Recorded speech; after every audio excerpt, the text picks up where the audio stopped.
말씀으로 돌아와서 오늘 시간이 조금 갔네요. 오늘 누가복음 말씀 나누도록 하겠습니다. 7장 11절에서 17절의 말씀으로 그 사랑의 감격이라는 제목으로 이 말씀을 나누기 원합니다. 우리가 이 사랑에 대한 감격, 오늘의 말씀의 제목이죠. 우리가 예수 그리스도의 사랑을 얼마나 누리고 있는가, 또 그 사랑에 대해서 얼마나 감격하고 있는가에 대한 내용입니다. 사실 우리가 신앙생활을 하지만 매번 예수 그리스도의 은혜에 막 뜨겁게 첫사랑처럼 감격해서 그렇게 살아가고 있나요? 물론 그렇게 신앙생활을 한다면 뭐 더할 나위 없이 좋겠지만 그렇게 매번 그래 판타스틱하게 감격스럽지는 않습니다. 물론 그런 은혜를 추구하면서 살아가지만 때로는 지치기도 하고 힘들기도 하고 그 사랑이 식기도 합니다. 그럼에도 불구하고 오늘 말씀에서 그 사랑을 회복해야 할 것은 우리가 그 사랑에 대한 바로 사건의 추억이 있어야 한다라는 것이죠. 요새 이번 달에 시작한 것 같은데 올림픽을 하더라고요. 저 올림픽 하는지도 몰랐습니다. 이 대선의 뜨거운 열기 때문인지 올림픽이 그렇게 관심이 있는지 모르겠어요. 저는 좀 잘 몰랐어요. 어제 알았는데 동계올림픽을 하더라고요. 베이징에서 하나요? 근데 이제 올림픽을 생각하면 사실 그 뜨거웠던 그런 이 순간들이 있지 않습니까? 그래서 매번 올림픽을 맨날 하는 건 아니지만 그 올림픽을 떠오르면 그 뜨거웠던 그 순간들이 있습니다. 그 김연아 자매의 그 세 바퀴 턴인가요? 그런 거 생각하면 참 뜨거운 감격이 있잖아요. 금메달 따고 우리나라 선수가 막 역전해서 그런 감격이 있고, 그래서 그런 감격의 순간들을 생각하면 지금 올림픽을 하지 않지만, 예를 들어서 매번 올림픽을 하지 않지만 올림픽을 딱 떠올리면 그 감격의 순간이 떠오르는 거죠. 그래서 다음 올림픽을 할 때 기대가 되고 흥분이 있습니다. 마찬가지입니다. 우리 신앙생활도 이 감격의, 사랑의 감격의 순간들이 이 매 순간순간마다 우리의 삶에 들어가 있어야 한다라는 것이죠. 예를 들어서 예전에 그냥 수련회 때, 기억도 안 나는 수련회 때 한 번 받은 은혜로 지금까지 그거 하나로 계속 끌고 맞아 그때 좋았어 은혜 이렇게 살아간다면 매일의 은혜에 적시는 그 삶이 어떻게 가능하겠습니까? 그래서 우리는 그 사랑의 감격들이 날마다의 삶 속에서 곳곳의 사건으로 이루어져야 한다라는 것이죠. 실제로 나타나져야 한다라는 것입니다. 그래서 우리가 말씀을 듣고 보고 하는 양은 많은데 실제 삶에서의 감격의 사건으로까지 이어지지 않는다는 거예요. 감격으로 이뤄내지 않으면 내 마음속에 남지가 않습니다. 그래서 오류에 빠진 사람들이 누구죠? 바로 율법학자들입니다. 율법주의자들. 율법을 연구하고 계속 고민해서 너무 좋다, 은혜스럽다 했는데 그 감격이 삶으로 나아가지 못했을 때 그 율법에 갇혀버리는 겁니다. 그래서 그 율법을 갖고 다른 사람을 지적하기만 하는 거예요. 마치 그 율법을 나는 다 지킨 양. 그런 오류에 빠지는 것이죠. 여러분, 성경을 연구하고 말씀 듣기를 좋아하고 사모하는 가운데 그 말씀이 여러분의 실제 삶의 감격으로 적용되기를 축복합니다. 반드시 이어져야 하는 것이죠. 그래서 이렇게 목사님들이 굉장히 많죠. 우리 한국교회만의 목사님들 많은데 여러 종류의 목사님들 계세요. 여러 사역이 있으시죠. 강단에서 이 교수대에서 가르치는, 그러니까 이 교수의 역할을 하시는 목사님들이 있으시죠. 그러니까 일반 영혼 사역은 안 하시고 교회 사역은 안 하시고 가르치는 사역만 하시는 목사님들이 있습니다. 그러면 물론 역할은 다르지만 목회를 하시는 목사님과 그냥 가르치시기만 하는 목사님의 이런 관점이 굉장히 많이 다릅니다. 실제 삶에서 영혼을 다루는 것과 이제 이론적으로 가르치는 것과는 물론 잘못된 방향이 있다는 것은 아니고 그 관점이 완전히 다르다는 거예요. 그렇다면 우리가 한쪽으로 치우칠 것이 아니라 이것에 대한 밸런스가 굉장히 중요합니다. 우리도 배우고 깨닫는 거 굉장히 중요하죠. 근데 이 적용에 감격이 없다면 우리의 배움은 아무 소용이 없는 것이죠. 또한 감정적으로 맨날 그냥 내 삶에서만 아무 재료 없이 감격한다면 그것도 굉장히 위험할 것입니다. 우리는 성경의 재료를 갖고 삶에서 그대로 감격하는 우리의 신앙이 되기를 원하는 것이죠. 그래서 오늘 말씀에서 그 감격의 현장이 나오게 됩니다. 그 감격의 현장 속에서 어떤 이야기가 흘러가는지 오늘 말씀을 들어가 보도록 하죠. 오늘 말씀은 나인성 과부의 이야기입니다. 과부의 얘기죠. 과부가 당시에 사실 지금 시대의 과부와는 굉장히 완전히 다른 시대상이 있습니다. 당시의 과부는 절대 혼자 살아갈 수 없는 상태입니다. 그러니까 사회적으로나 관계적으로나 제대로 사회생활을 할 수 없는 상황이 바로 과부입니다. 그래서 과부를 누가 돌보죠? 교회에서 돌봅니다. 교회가 지역사회에 어려운 사람들을 막 돌보는 역할을 초대교회 때 했잖아요. 그때 나그네와 고아와 과부를 돌봅니다.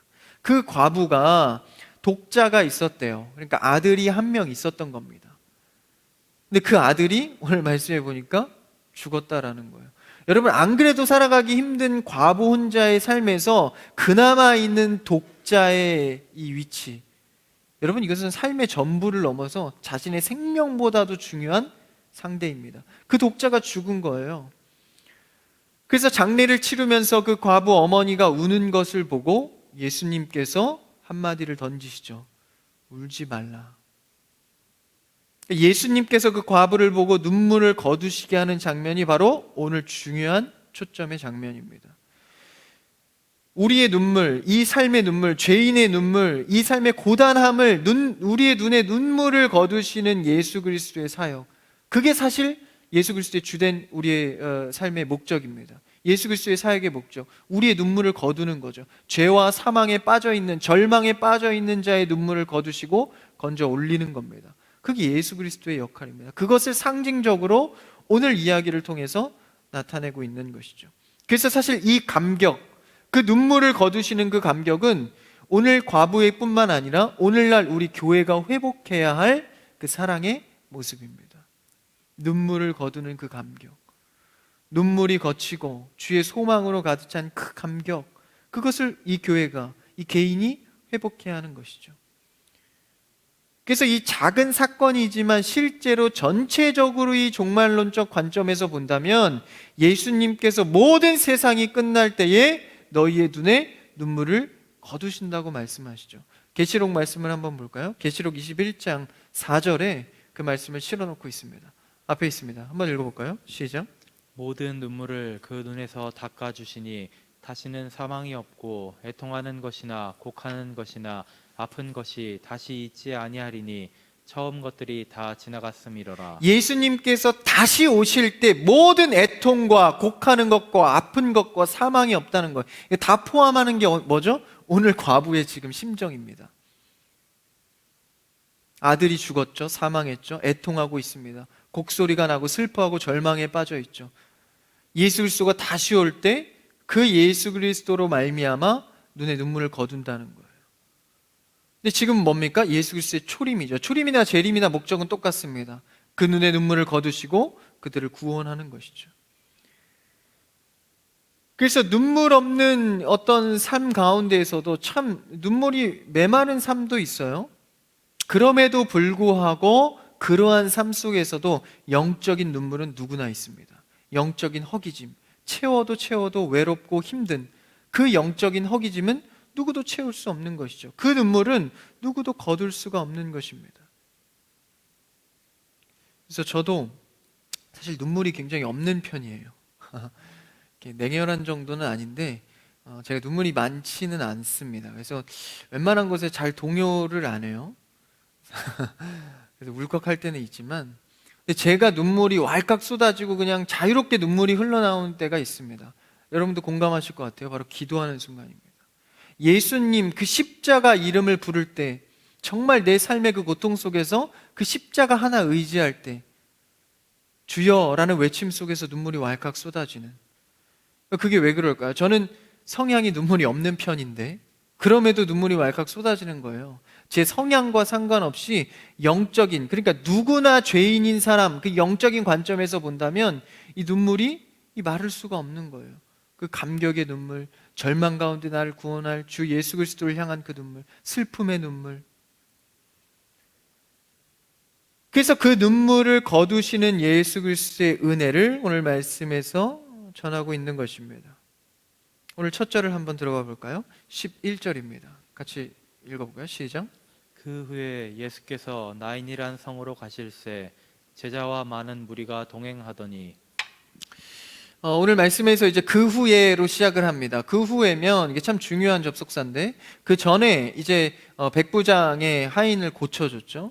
그 이후에 그러니까 뭔가 연결되는 연결고리가 있다는 걸 암시하면서 흘러갑니다. 예수께서 나인이라는 성으로 가십니다. 나인이라는 성은 사실 조금 이렇게 언덕 살짝 낮은 언덕 쪽으로 올라가는 성이에요. 나인이란 그 지명을 해석을 하면 이제 의역을 하면 아름다운 곳입니다. 아름답고 평화로운 곳. 근데 이제 직역을 하면 뭐 이제 초원, 평야, 뭐 이렇게 쉴만한 곳 이 정도로 해석을 할 수 있습니다. 그렇게 아름답고 초목지고 편안한 곳 그 지역 속에서 지금 나인성에 어떤 사건이 발생했죠? 오늘 과부의 슬픈 상황으로 이제 보여집니다. 그러니까 그런 아름답고 편안한 곳에서 역설적으로 슬픈 절망의 일이 일어난 것이죠. 이것은 큰 틀에서 큰 암시를 주고 있습니다. 이 에덴 동산이 참 아름답고 천국의 형상을 하고 있죠. 하나님의 통치가 가득한 곳. 거기서 뭐가 발생하죠? 인간의 죄가 발생합니다. 절망과 사망으로 떨어지죠. 바로 이 장면과 굉장히 닮아 있습니다. 나인성도 그 아름다운 마을에 죽음의 슬픔이 있다라는 것이죠. 이때 누가 갑니까? 누가 발걸음을 하죠? 오늘 말씀해 보니까 예수께서 제자들과 함께 갑니다. 그리고 또 누가 있죠? 많은 무리들이 동행합니다. 앞장은 누가 섰습니까? 예수 그리스도. 예수 그리스도가 앞장선 곳에 뒤에 제자들과 많은 무리가 따라옵니다. 이 형상을 놓고 우리는 한마디로 뭐로 정의할 수 있죠? 바로 교회입니다. 예수 그리스도가 머리 되시고 우리가 지체가 되어서 그를 따라가는 이 장면이 바로 교회입니다. 우리는 그래서 우리 교회에서 신앙생활을 할 때 항상 예수 그리스도를 앞세워서 그 발자취를 따라가는 모양새가 되어야 합니다. 가장 중요한 건 순종이겠죠? 그 장면을 오늘 말씀에 어디를 향하고 있어? 그 교회가, 예수 그리스도의 무리가 아름다운 곳에 슬픔과 죽음이 가득한 곳, 이 세상 속에 절망과 우울과 낙심과 사망이 있는 곳, 믿지 않는 자들, 절망에 빠져 있는 자들 향해서 교회가 간다는 것이죠. 여러분의 삶에 가는 방향성들은 어디입니까? 나의 행복과 내가 이룰 것들 성공입니까? 아니면 예수께서 원하시는 발걸음, 그 복음을 향한 저 사망과 어둠의 골짜기를 향해서 예수님과 걸어가고 있습니까? 아니면 예수님은 갈 대로 가고 나는 그냥 내 길 찾아가고 있습니까? 오늘 예수님을 따라가는 제자들의 발자취를 우리가 따라가기를 원하는 것이죠. 그 상황의 첫 장면을 맞이합니다. 12절을 읽어볼까요? 그 다음 절 시작. 성문에 가까이 이르실 때 사람들이 한 죽은 자를 메고 나오니 이는 한 어머니의 독자요 그의 어머니는 과부라. 그 성의 많은 사람도 그와 함께 나오거늘. 이 과부 어머니의 마음이 어땠을까요? 심정이 어땠을까요? 그 과부에게 이 독자 아들은 어떤 존재였을까? 감히 상상하기도 어렵습니다.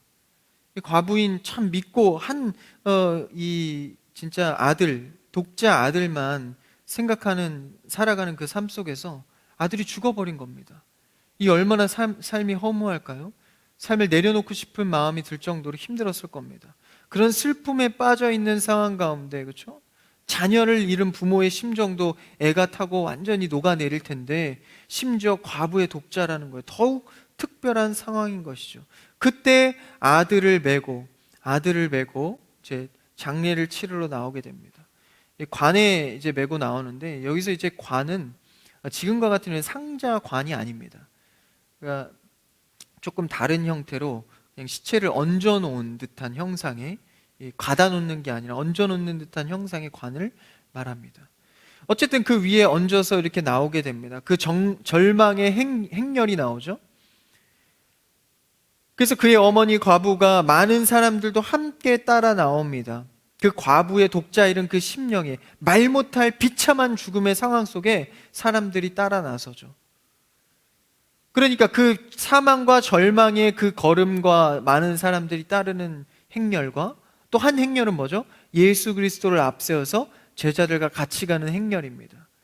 근데 여기서 이제 이 장래의 죽음에 동참하는 행렬임에도 불구하고 이 사람들이 많이 따르지만 실제 그 어머니의 눈물을 닦아줄 리가 없는 겁니다. 이 사람이 죽고 나면 어떤 위로를 해줄 수 있겠어요, 그렇죠? 그래서 그냥 따를 뿐인 거예요. 이 사람의 삶이 그렇습니다. 사실 우리의 한계, 우리의 손을 벗어나면 그냥 따르고 옆에 있을 뿐이지 사실 어떠한 실제적 위로를 해줄 수가 없죠. 그 옆에 완전히 다른 행렬, 예수 그리스도, 생명이신 예수 그리스도를 앞세운 소망의 행렬이 정면으로 그 행렬과 마주한 상황입니다. 세상의 슬픔과 절망에 빠져있는 영혼이 예수 그리스도를 앞장세운 그 영혼들과 마주한 장면이죠. 여러분, 새 생명의 삶을 살고 계십니까? 그렇다면 얼마나 절망의 영혼들과 마주하고 계십니까? 그때 여러분은 반응이 어떠하시죠? 그래서 그러한 절망 가운데 빠진 사람들이 만나야 할 대상은 바로 예수 그리스도입니다. 다시 말하면 교회입니다. 여러분, 그들이 술집을 찾고 친구를 찾고 기댈 데를 찾고 상담할 자를 찾을 때 진짜 실제 그들이 만나야 할 대상은 바로 교회입니다. 그래서 우리가 그 중간 다리로 전도를 하는 것이죠. 그래서 그 정면으로 마주한 상황에서 주께서 오늘 하이라이트의 말씀을 전합니다. 13절 말씀 읽어볼까요? 13절입니다. 시작. 주께서 과부를 보시고 불쌍히 여기사 울지 말라 하시고. 주께서 이제 그 행렬과 마주하시고 13절이 중요합니다. 과부를 어떻게 하시죠? 보시고입니다. 예수님께서 사역하실 때는 항상 한 영혼을 향하여서 바라보십니다. 예수의 바라보면 어떤 것일까요? 그의 사정을 아시고입니다. 그의 상황을 아시고 뻔히 바라보시고 그 다음 어떻게 하셔? 어떤 능력이 올라왔습니까? 바로 그냥 고치고 위로하고 이게 아닙니다. 불쌍히 여기사입니다. 오늘 말씀에서 가장 중요한 대목에 지금 봉착해 있는 것이죠. 예수님의 뭡니까? 긍휼하심, 불쌍히 여기사. 그 다음에 뭐라고 하십니까? 울지 말라 하십니다. 여기서 불쌍히 여기사가 모든 예수 그리스도의 능력과 응답의 전제 조건입니다.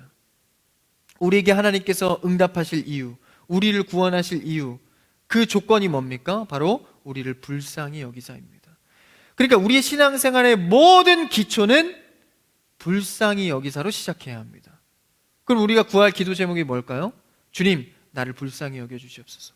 여러분, 어떤 기도하세요? 어떤 기도 제목을 많이 갖고 있습니까? 그 앞전에 우리는 항상 주 앞에 주님, 나를 불쌍히 여겨주시옵소서 기도할 수 있는 여러분 되길 축복합니다.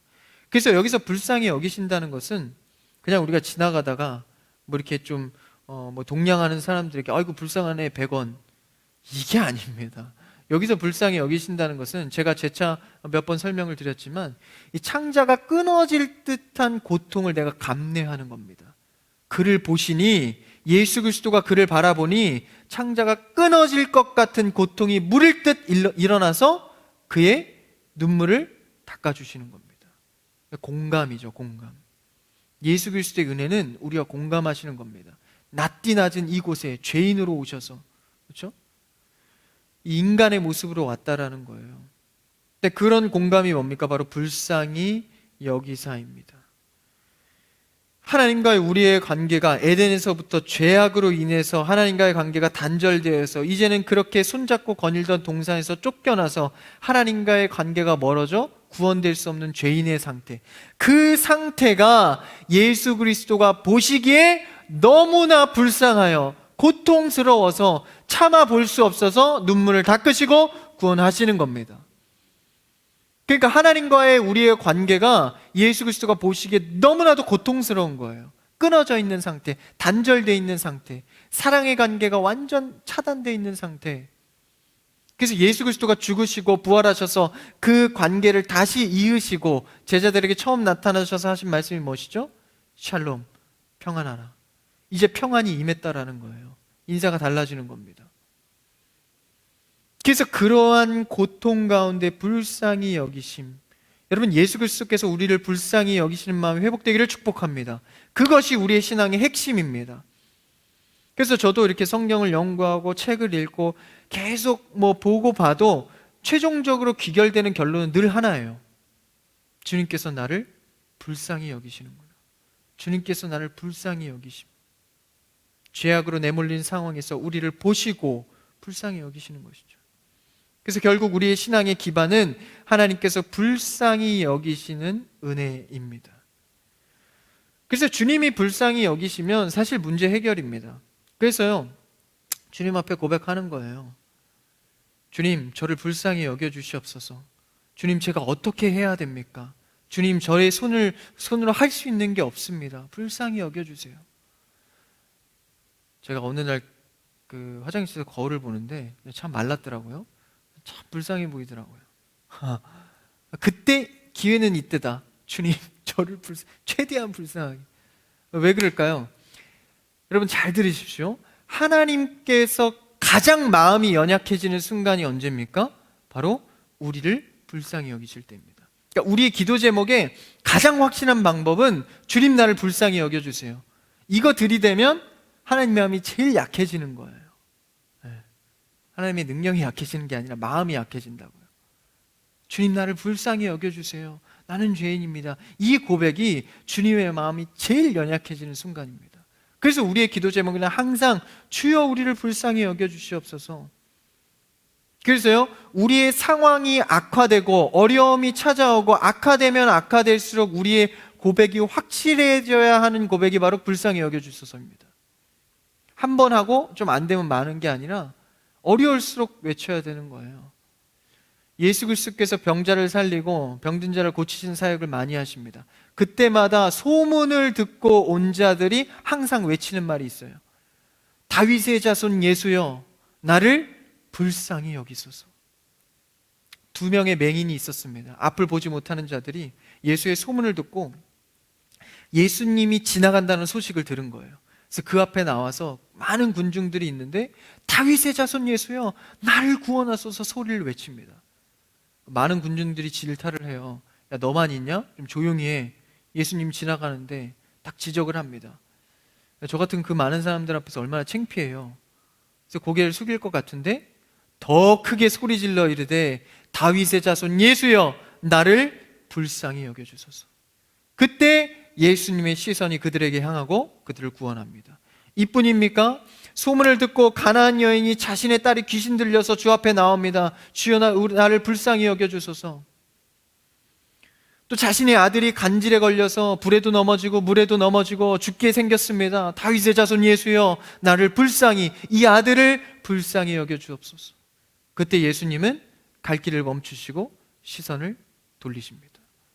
여러분은 어떤 고백을 주님께 고백하고 있습니까? 어떤 아무 조건 없이 그냥 내가 감정적으로 호소하고 있습니까? 여러분, 우리가 주님께 구원받을 만한 모양은 아무것도 없습니다. 단지 주님께서 우리를 불쌍히 여겨주셔서 하나님과의 관계가 끊어진 것을 아파하셔서 구원하셨다라는 것이죠. 여러분, 우리는 주 앞에 고백할 때 주님 나를 불쌍히 여기소서의 고백이 날마다 깊어지고 커지는 여러분 되길 축복합니다. 그러면서 예수님께서 뭐라 말씀하시죠?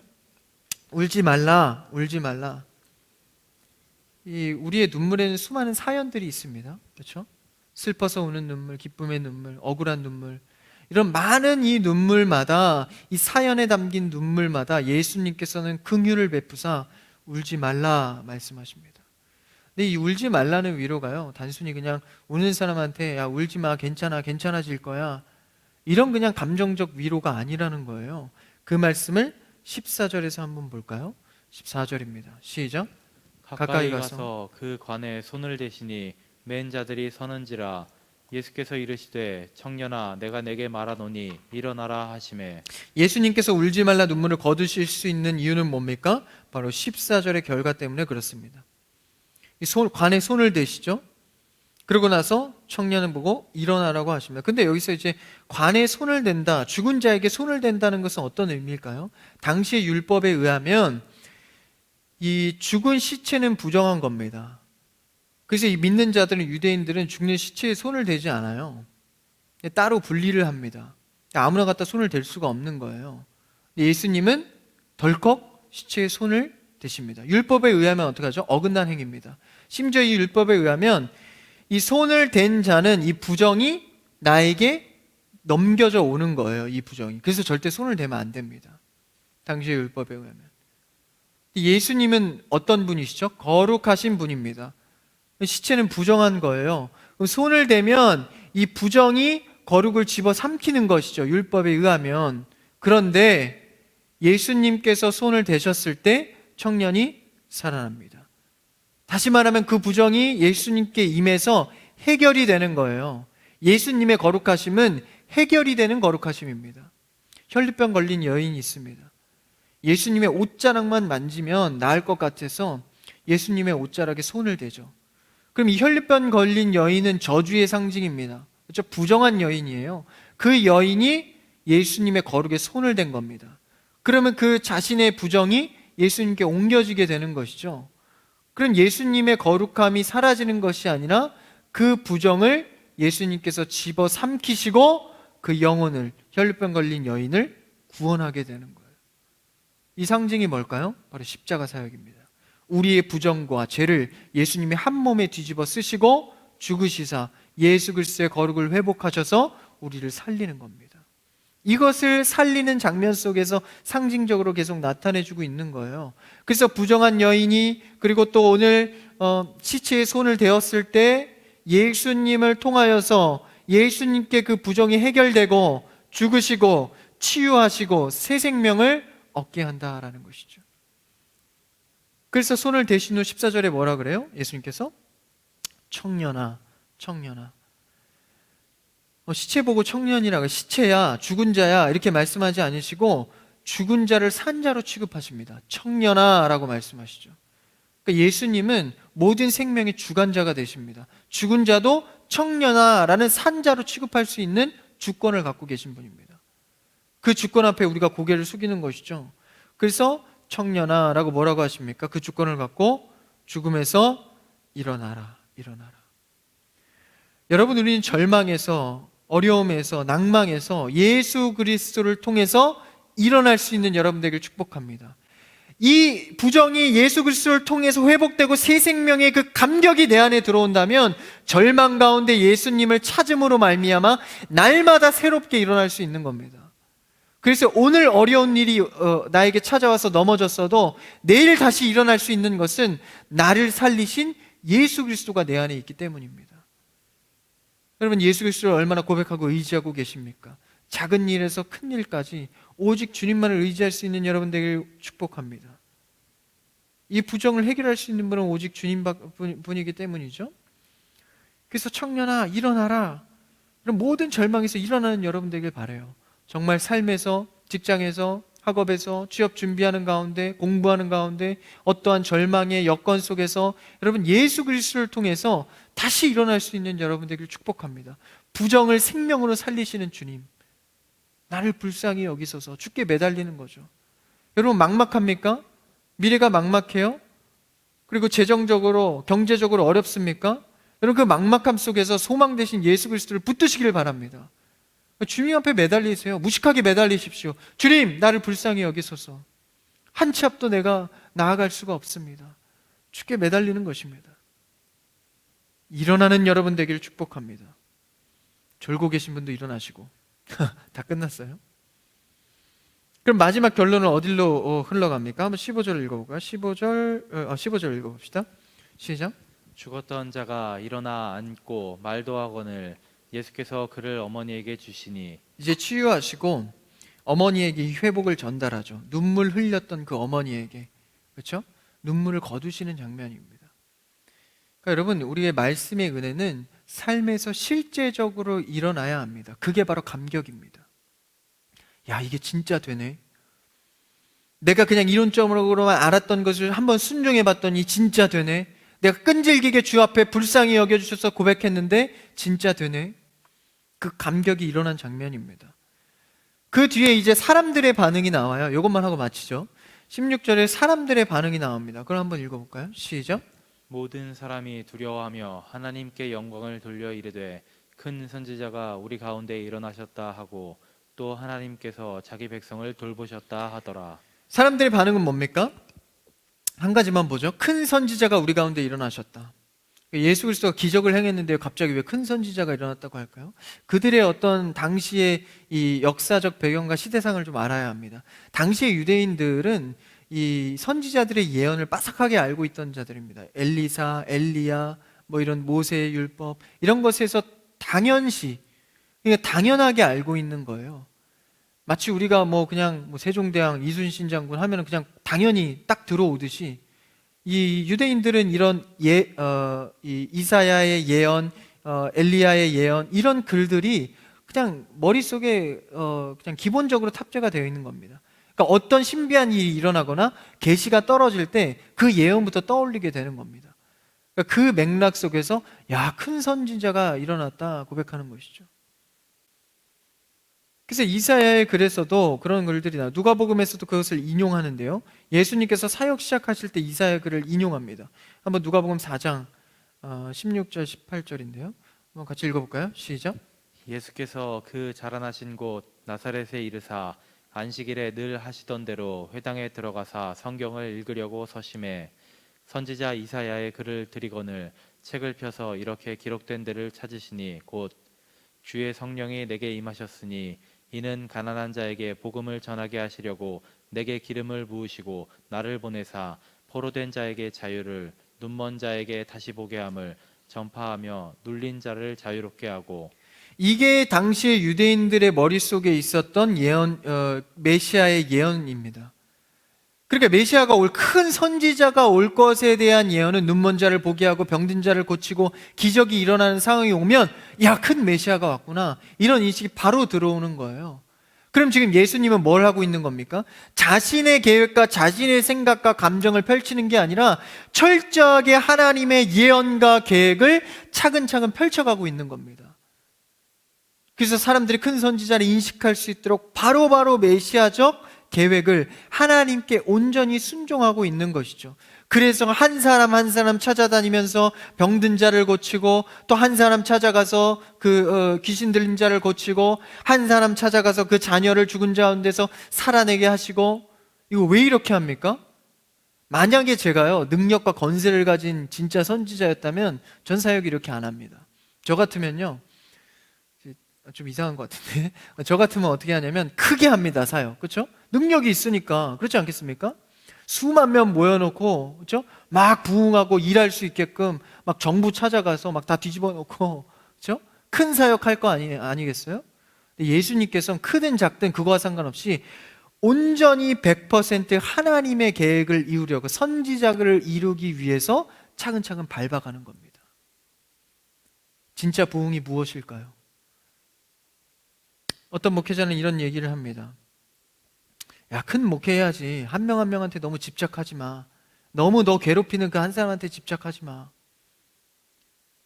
근데 여러분, 정말 그럴까요? 성경적 목회는 한 명 한 명 예수님처럼 하나님 앞에 순종하며 차근차근 진행해 가는 것입니다.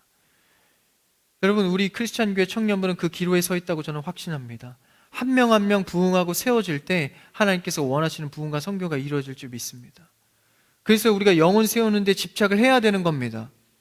그래서 목자의 사명이 굉장히 중요하죠. 그래서 예수님은 뭐 한 거예요? 오신 목적대로, 이사야의 글대로, 하나님의 계획대로, 오신 목적대로 그 사역을 쫓아가는 겁니다.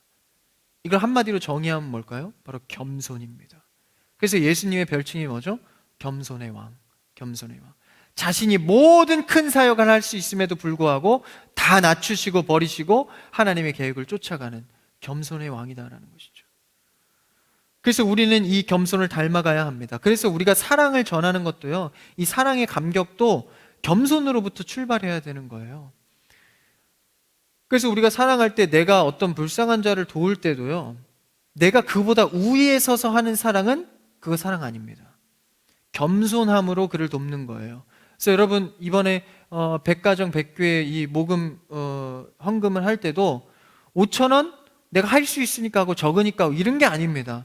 5,000원 정도 내가 감당할 수 있는 우위에 서서 그들보다 나는 더 형편이 나으니까 돕는 겁니까? 그게 아니라는 거예요. 주님께서 원하시는 때에 주님께서 계획하신 것에 따라서 내가 그것에 순종함으로, 겸손함으로 동참하는 겁니다. 여러분의 사랑 실천은 겸손으로 출발하기를 축복합니다. 그게 진짜 사랑의 감격이라는 거죠. 오늘 여러분이 회복해야 할 사랑의 감격은 바로 겸손입니다. 겸손의 사랑이 회복되기를 축복합니다. 오늘 말씀을 정리합니다. 우리가 사랑의 감격 앞에서 무엇을 회복해야 합니까?